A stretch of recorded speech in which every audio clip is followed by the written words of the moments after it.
This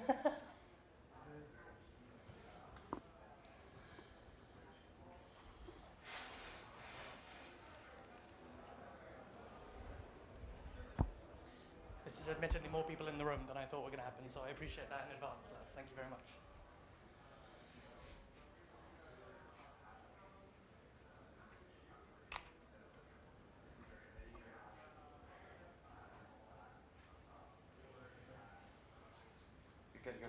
Thank you. Well, we're just going to keep that sidebar.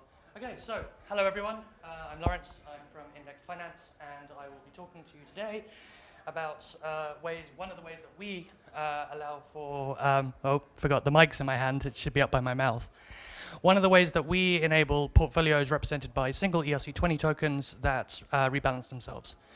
So this is just signposting some of the talk in advance. The alternative to reading this is to just watch me give the talk, but here you go, at least so you have some stage pointing. So I don't think I really need to talk too much to people that are in the DeFi space about what indices are. In the purely academic sense, they are literally just numbers that track the performance of something going over time, such as weather or what have you. In the traditional finance sense, we all know what they are: the S&P, the Dow Jones, your NASDAQ, and so on. Any component that's in an index has a weight, and the weights of these things are determined by some fixed strategy. Not necessarily you could have someone just deciding them, but by and large, if it's not some purely like quantitative things such as price, capitalization, or equal weights, you'll have someone that's trying to maximize or minimize for some particular characteristic, such as Sharpe ratio. Crypto index is fundamentally no different. An asset is just a token.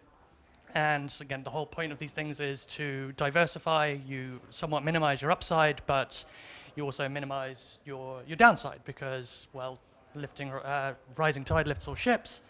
But at the same time, you might then be in a position where you can catch one or two that's going up. If something that you're invested in tanks, then you're similarly limited exposure.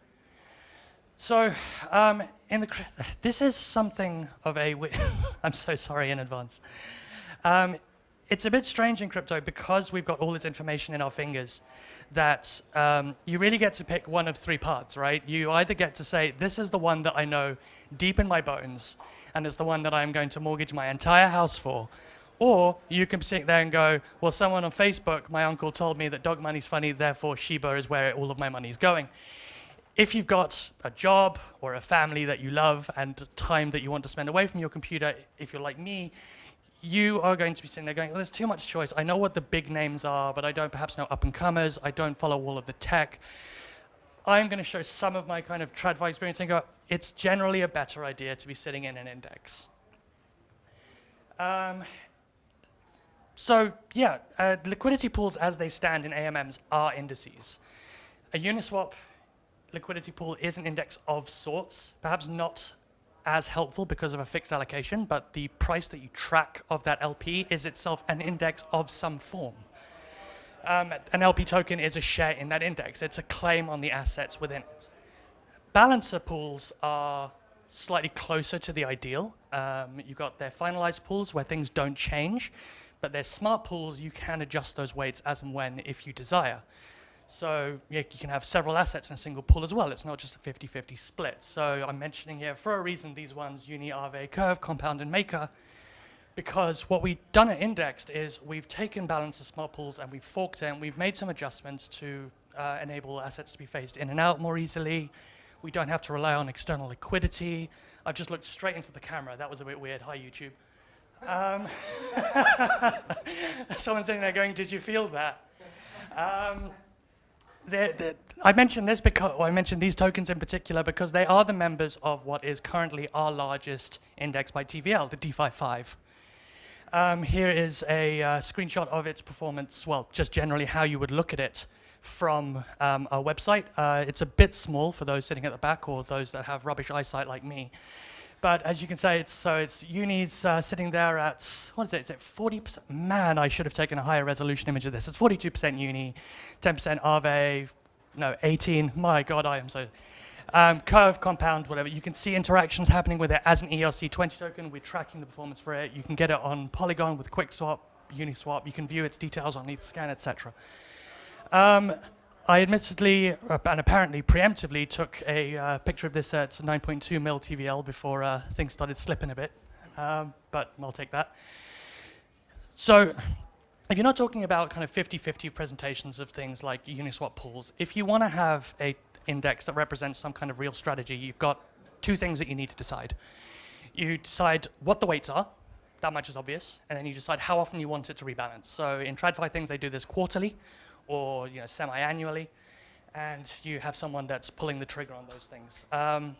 This is now a personal take of mine, and one that I represent within Index, that having someone or someones make those choices for you isn't ideal.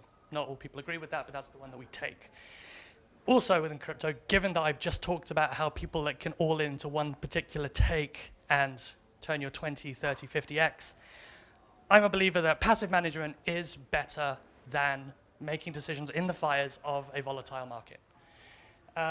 When Warren Buffett finally does ape in, and you do see this on YouTube, hi, please send me money. It's not going to work, is it? But I'm going to try anyway. So yeah, even if you do have people that are making these decisions for you, and if they're acting with the best will in the world, there's no malicious intent, they're doing their job, if they have to do something for you, make decisions about quantitative facets, if they have to execute trades for you, you're going to have to pay them because no one works for free. And this is where the management or streaming fee meme comes from, and that eats into your profit, which, if you're sitting in crypto, you probably want to minimize. I realize that every single meme template I use here, I misuse, and that is on purpose. So, so the way that we get around this having to have a human make the decisions is that we defer it to a scoring strategy, which is a smart contract that sits bound to an index pool, which decides asset weights using on-chain data. So there is someone that is pressing a button in order to say, actually do the work for us, but they're not deciding the figures themselves. So all of the stuff that we use at, all of the pools that we have at Index use a square root of market valuations, either being fully diluted or circulating market cap. But we use TWAP oracles for that on UniV2. Now we can talk about TWAP stuff being a benefit of accuracy versus security, but it is what it is as a choice. We take these FTVs that we calculate, we square root them, we sum the total, and then we give weights to assets within the index based on their proportion of that sum total. Now, here's a couple of figures for you. Here's just an example that I took a couple of days ago about the things that are within the DeFi 5 index. I just grabbed whatever CoinGecko was telling me as the numbers. I really wish there was a laser pointer on this. Holy shit, apologies.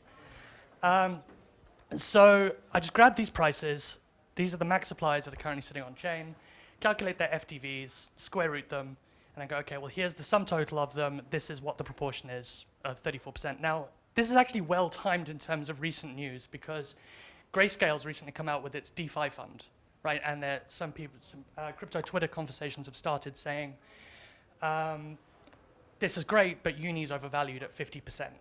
And a couple of other conversations about why Link wasn't included, etc. But this is something that we've borne in mind as well. We use square roots of stuff to kind of crush the differences between major outliers in terms of price and everything else. Similarly, we have an Oracle index. If we just used FTV alone, Link would be sitting at something like 80% of it. It's just a choice. Too many numbers, somewhere else. So the question becomes, if we don't have humans making the decisions about what the weightings need to be, then the question becomes, okay, well, who can trigger a reweighting? Who can actually, we do still need to have someone go, okay, this needs to happen now, even if they're not making the decision themselves. So anyone, you or me, typically me lately, can actually update the TWAP oracles for the assets that are within an asset pool. You can also go, okay, now we've updated our TWAP oracles, we can submit a request for the reweighting to happen, and that will be accepted if 7 days have passed since the last one, so weekly. Again, there is a gas cost to this, a bit of Link, a bit of ETH. That's borne by the Index team currently. And yeah, the neat thing is, something that we're working on currently is that, these aren't restricted to EOAs, so we can have smart contracts do them. We're working on outsourcing this stuff to keepers, be it maybe through Keeper Network or something more recent that's coming out like Gelato, so that we can just ask someone to go, if you do this, we will refund you the gas that you've spent and give you a little bit more as a thank you. So that's an incentivization for people, even if they're not necessarily involved in Indexed, to just do the work for us. So, okay, this is now where we get to talk about favorite things. Who has in their portfolio more than 10 tokens?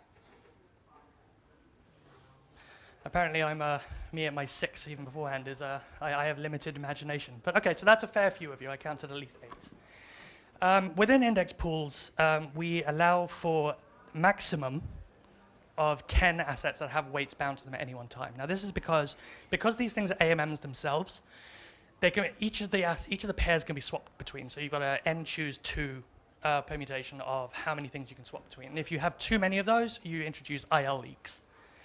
Now, it is the case that no matter what market sector you're trying to track or what thing you're trying to minimize or maximize for performance, there are going to be more options than that you can have as choices than are sitting there in your index. Again, I could probably, without a gun to my head, list about 50 things that I'd at least be interested in or could name and talk about a little bit.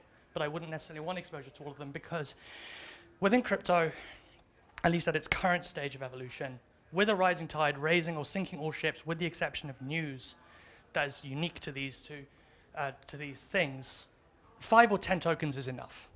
And, but again, there are so many. So the question becomes, well, which ones are the best representatives of that market sector?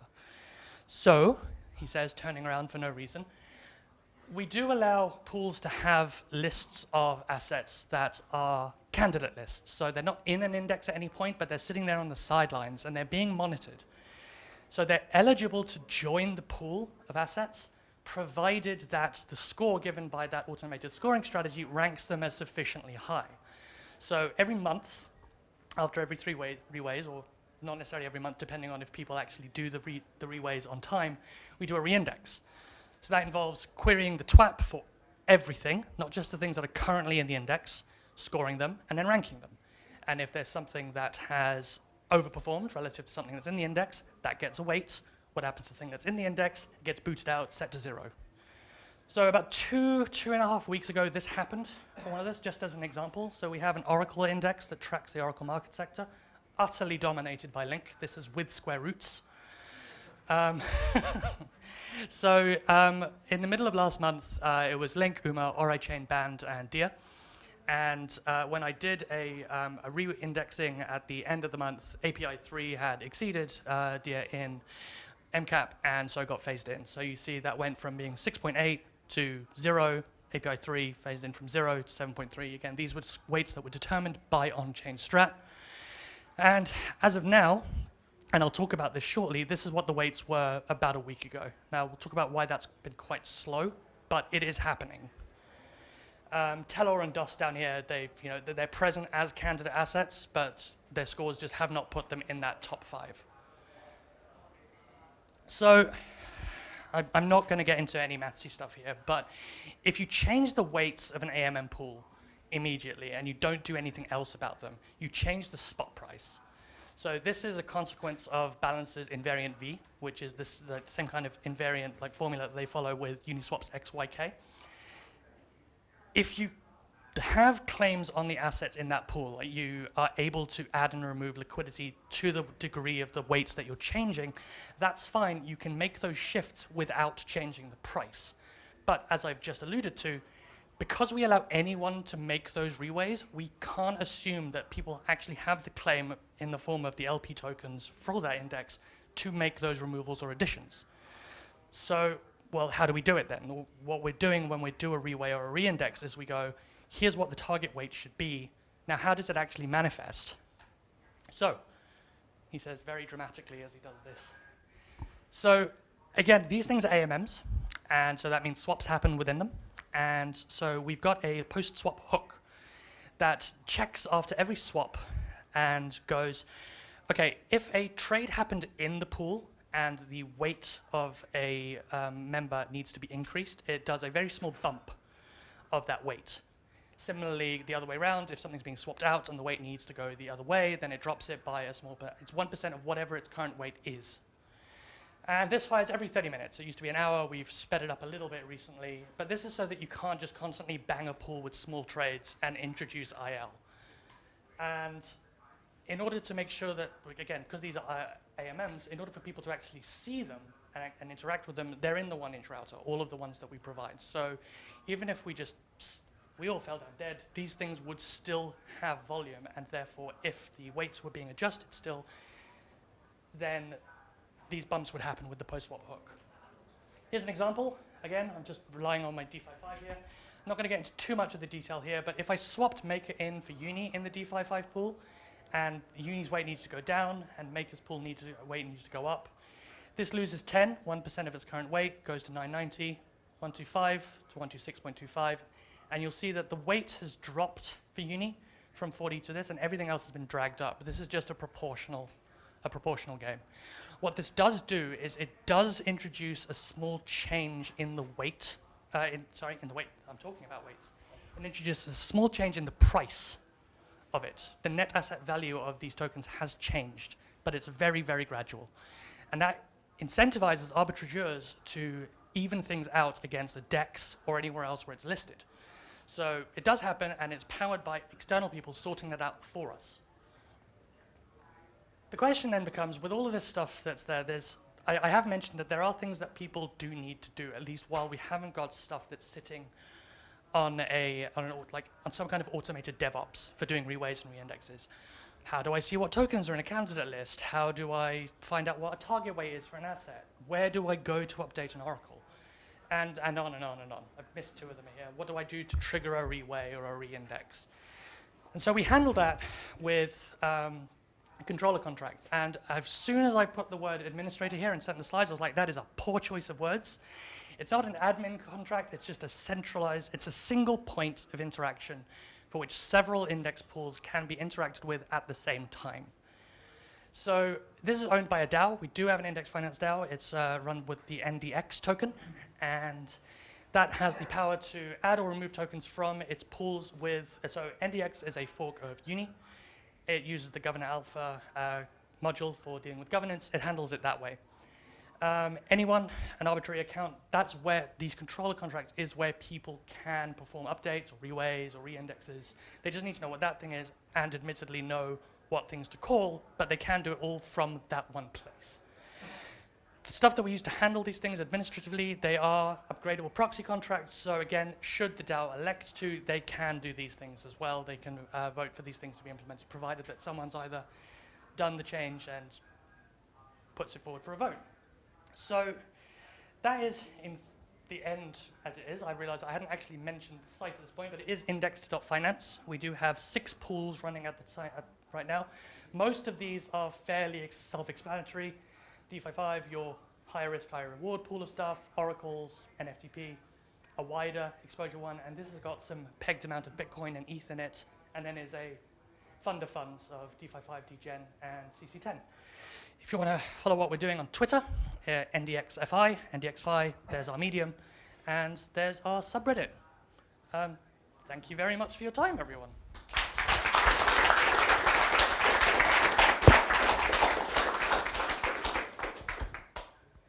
Hit me with the questions, please. Yes. Hey, Laurence. Hello. I I can hear you from here, but the mic, all right, fine. Okay. I have a question. So you talk about indexed as a source of income and passive income mostly, but you know that in DeFi we can do more than holding assets. So is there something extra you want to talk about? Okay, yeah, all right, fine. When I was preparing these slides, I wasn't sure how much time I was going to have, so I did this sneaky thing of which I learned from my time of academia, which was slam all the stuff I want to talk to in the back if I got a chance at the end. So thank you, because this is great. I now get to slide this into the question slot. So I promise you this wasn't planned. I'm just very, very grateful for this. So if you know, assets that sit within AMM pools are not productive. Now, funny timing this, because Joseph DeLong has literally 30 minutes ago just spoken about upgrades to sushi, if you came from downstairs. Nonetheless, if stuff is sitting in a balancer pool, it's just sitting there to be liquidity, right? It's not being used productively. And most of those tokens, for example, the ones in DeFi 5, are able to be used in lending protocols. So Compound or Aave or what have you. Now, if you were to use those instead, then you get an interest-bearing index. I'm going to leave to the side the question about whether, what kind of a centralized exchange would think about if you had a LP of wrapped interest-bearing tokens instead. I'm just going to assume that's a non-issue. But the rates of these, the way that things currently stand is that these wrapped tokens will sit on a single protocol to be loaned out. So you've got your Aave wrapped DAI, or your compound interest earning DAI, or what have you. And this, they can be moved around if you want. You can go, okay, well, I'm going to withdraw from here and deposit here instead. It would be nice, though, if that work was not something that we needed to worry about. If in an index we said, well, we don't want to go, okay, I'm going to move all of the stuff that's in DeFi 5 from Compound to Aave, and then phasing stuff in, because that could be a slow process. So it would be nice if you could have one wrapped token. You can see I'm leading up to something here. One wrapped token that said, okay, here is a representation of a token, and then the underlying assets are being loaned across several things at once. Compound, Aave, Fulcrum, Cream, etc. We weren't really happy with what existed around there, so we went, fine, we'll do it ourselves. And so, okay, I'm going to set this next slide with bearing in mind that the name has not been finalized yet, but this is something we've been working on, is Nern. So it's a permissionless yield aggregator that we have whitelisted protocols, common interface for tokens, and we can segment funds in them across any of those whitelisted protocols at once. So each vault has an array of weightings that you can set to arbitrary ones. So, for example, a DAI vault of 50% compound, 30% Aave, 20% cream. Any EOA, so not a smart contract, but an EOA can suggest a new weighting, which is then verified on-chain using those protocols' APY functions, and will execute a swap of funds within the vault if you get a higher rate of return. So it's a minimization problem. I'm not going to get into 0-1 knapsack stuff, but actually determining this stuff off-chain to propose is fairly simple computationally. And the idea is that once this is out, we were hoping to have it out now for this, and this would be our big reveal, but we're still getting some stuff right, that we would use this stuff as proxy tokens, proxy assets. So the weighting of uni would be represented by N-uni, indexed uni. Nern is a brilliant and terrible joke of N-earn, indexed earn, Nern, Skyrim simps in. So this supports 6 protocols to start with. We launch it on any asset that has that supports at least one, so it's 100 volts. It's going to kill us to deploy. APYs for things currently range between about 46 to 212 bips. There is a white paper there. It's not out of draft yet, but you can if you choose to. And I do not actually have any bonus slides after this. So, thank you. I get any other questions? I have a question. Yep. How do you make sure, I'm over here. How do you make sure that it maintains the peg? Like, can you redeem the index for the underlying tokens? Yes, at any time. So because these are LP tokens, there's on our interface, we've got, I'm hoping that I can see burn options from here, just to illustrate that it is a thing that you can do. Please bear with me. Aha, yes. So we have burn up here. So if you do have those tokens, you can choose to either redeem them for whatever their current weight is in their full amount. So you go, for this, I want all of the if I've got 100 DeFi 5, I want to get 6 of the assets out. There's 6 in here because one of them's phasing in. It's not the DeFi 6. But yeah, or you could choose to redeem them for one of the assets. And that's also fine, provided that you're not trying to swap out 1/3 or more of whatever is in there, and that's just a security thing that we've got in place. But yes, so this is kind of how the index price changes introduced by the post-swap hook is able to be arbitraged up or down. If a change happens that knocks the NAV out from whatever it is on a DEX, you can either mint and sell or buy and burn to bring things down. ones will you put in the new, in the new index? So you said you've got a list of 100. What ones are you going to put in the new one? If we're going to, I think to start with, we would just say the contents of the DeFi 5, we would just replace with their interest-bearing equivalent assets.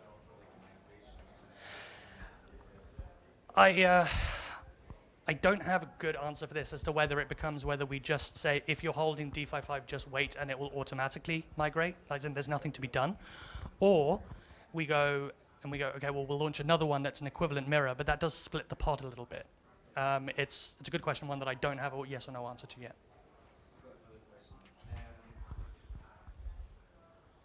Oh, thanks. Surprise. Are you just buying the wrap tokens on Sushi, or are you creating routes and storing them and then going directly to Companavi? So, like, for example, some context, if I come with DAI, WETH, whatever, do you then go and wrap them for me, or do I then come with a wrapped already to deposit into the indexed? I am not necessarily the one to talk about the implementation of this. I believe that we would have some router logic that would allow you to just deposit the naked asset, and it would sort it out for you. But Dylan, who's not here, hi Dylan, I know you're watching, would be the one to answer about that once this stuff is kind of, out of its finally nascent stage. I've got one more question, go on. if I It's can. fine, they all come in threes. If you are doing the routing, how are you optimizing for gas? If you're, let's say, coming with 10 WETH, well, actually, let's say 0.1 WETH and whatever DAI, your gas cost might be extremely high for depositing. So how are you optimizing for low amounts of deposits and the native token to then be wrapped into the wrapped? Not something that I've thought about personally. Okay, cool. I mean, it is what it is. Yeah, I don't have an answer for you for that. Cool. Thanks. I have a question. Does how does like indexed, like I guess you the company monetize this, or do you guys like do you guys have like a token or something, governance token? Or so something? There is a governance token for it. It's NDX. The way that this is working as it stands is that the protocol generates revenue from burning the tokens, which actually leads in quite nicely to your first question about can you burn? Yes. If you do choose to burn, we take 0.5% of that and route it to a treasury for the DAO. And we are currently setting up a process by which people can stake those governance tokens in order for a claim on protocol revenue. So between that and when erstwhilely named NERN is released, performance fees it's a small fraction of the yield generated from those vaults will also be routed towards members of the DAO. Cool.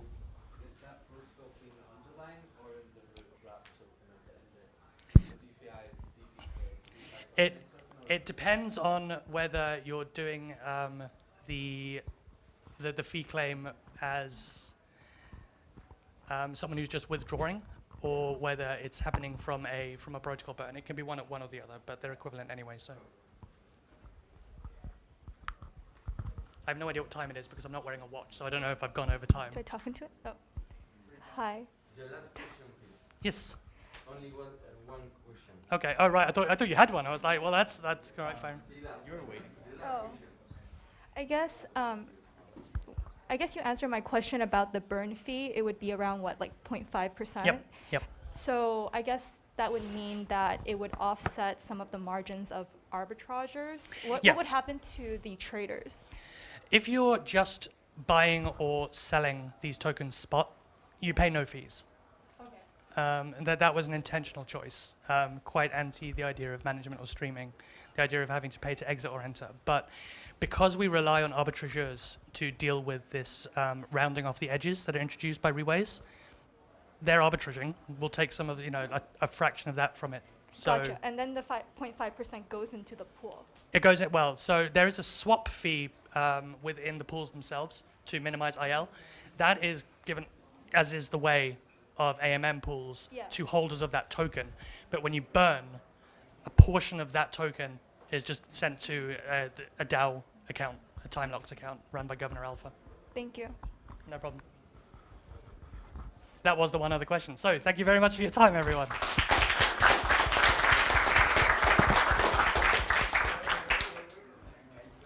Absolutely didn't know that you had slides like that.